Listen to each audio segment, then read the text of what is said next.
Have you ever seen a tool, maybe online or in a store, and it's just so incredibly cheap, you immediately think, okay, what's the catch? Happens all the time. Well, today we're diving into an AI-powered product research report that focuses on exactly one of those. It's the Hammerhead 4.8 amp orbital jigsaw model HAJS 048. Right. Our mission here is really to unpack what this report found and figure out if this ultra affordable tool is maybe a hidden gem for your DIY projects or if it's actually kind of a risky gamble.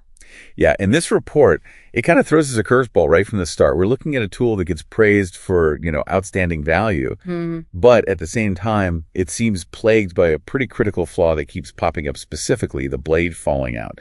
And this isn't just one or two people. It's reported by a, let's say, notable minority of its, 3,300 plus users. Wow, yeah. It's a real paradox. How can both things be true? Great value and a major flaw. We want to help you navigate that, figure out what it means for your workshop. Okay, let's start with the good stuff, the incredible value proposition. This Hammerhead HAJS 048, it retails for, get this, $26.56. Yeah, exceptionally low. It really is. And for that tiny price tag, it still packs features you'd expect on more expensive models, like variable speed control and even a 4-stage orbital function. Which is pretty useful. Exactly. That orbital action, for those maybe not familiar, it lets the blade move in a sort of circle, helps you cut faster through softer stuff like plywood, or you can turn it off for more precise cuts. You usually pay a lot more for that. Definitely. And the reception, overall, it's been largely positive. It's got an aggregate rating of 4.5 out of 5 stars across, like you said, over 3,300 customer ratings. People praise the value, say it's easy to use, good for light cutting. It sounds like an absolute steal for your weekend projects, right? It really does on the surface. But what's fascinating here, and the report points this out, is that Hammerhead isn't just some random, cheap knockoff brand. No, it's actually a house brand. It belongs to the Chevron Group. Now, Chevron is a major global power tool manufacturer. They make well-known brands you've probably heard of, like Skill, Flex, even Ego for outdoor power equipment. Ah, okay. So not some fly-by-night operation. Not at all. This is a strategic value play by a big company. They're leveraging their extensive engineering experience and, crucially, their massive economies of scale to target price-sensitive DIRs.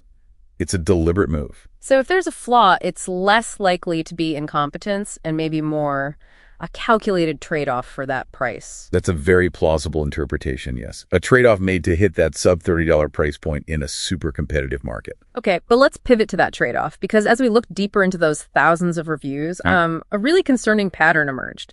That high overall rating hides something. The blade issue. Exactly. A notable minority, as the report puts it, described this recurring and, frankly, critical flaw. The blade retention mechanism fails. Blades just fall out during use, sometimes mid-cut. Which is obviously dangerous, besides being frustrating. Totally. And the report flags this as the single most critical and frequent complaint. You mentioned the number of users, but think about this. 4% of the reviews are just 1 star. That's over 130 unique complaints specifically about this, plus other reports of, inconsistent build quality or the tool just dying early. Right. That 4% might seem small, but for a specific repeated mechanical failure, like blade ejection, it does suggest a potential systemic issue, not just isolated lemons. Yeah. So for you, the potential buyer, it really becomes a calculated risk. You might get a great deal or you might get this headache. And it's worth understanding why the blade might fall out. The report mentions the tool uses standard T-shank blades.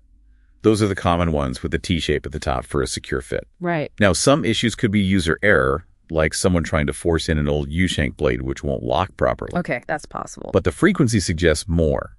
The report also points towards quality control issues with the clamp mechanism itself, or maybe some units just being defective right out of the box. So it might not always be the user's fault? Probably not always, no.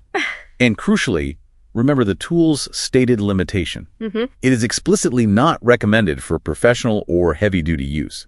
It's designed for, occasional light-duty DIY, cutting some plywood, trimming laminate, craft projects. Gotcha. So key advice here. If you do get this tool, you absolutely must use T-shank blades only. Check them carefully. Okay, good practical tip.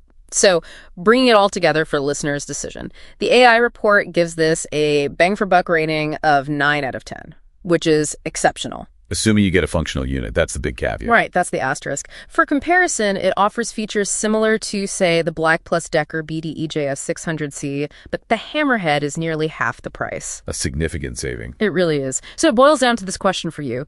Is that huge cost saving worth the potential hassle, the frustration, maybe even the safety risk of getting a defective unit you have to return or replace? It's a gamble. How much is your time and patience worth versus saving, what, maybe $20, $25?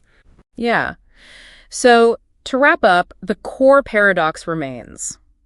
This Hammerhead Jigsaw offers almost unmatched value on paper. But it comes with this clear, documented risk related to the blade retention. A real dilemma for budget-conscious DIYers. And maybe it leaves you with a broader thought. How does this trade off that incredibly low price versus the possibility of a critical defect? How does that influence your buying decisions, not just for tools, but for anything? What does this specific jigsaw tell us about the kind of compromises companies make, and maybe that we accept, when things get really competitive at the budget end of the market? That's definitely something to think about. We hope this deep dive helps you weigh those factors for your own projects.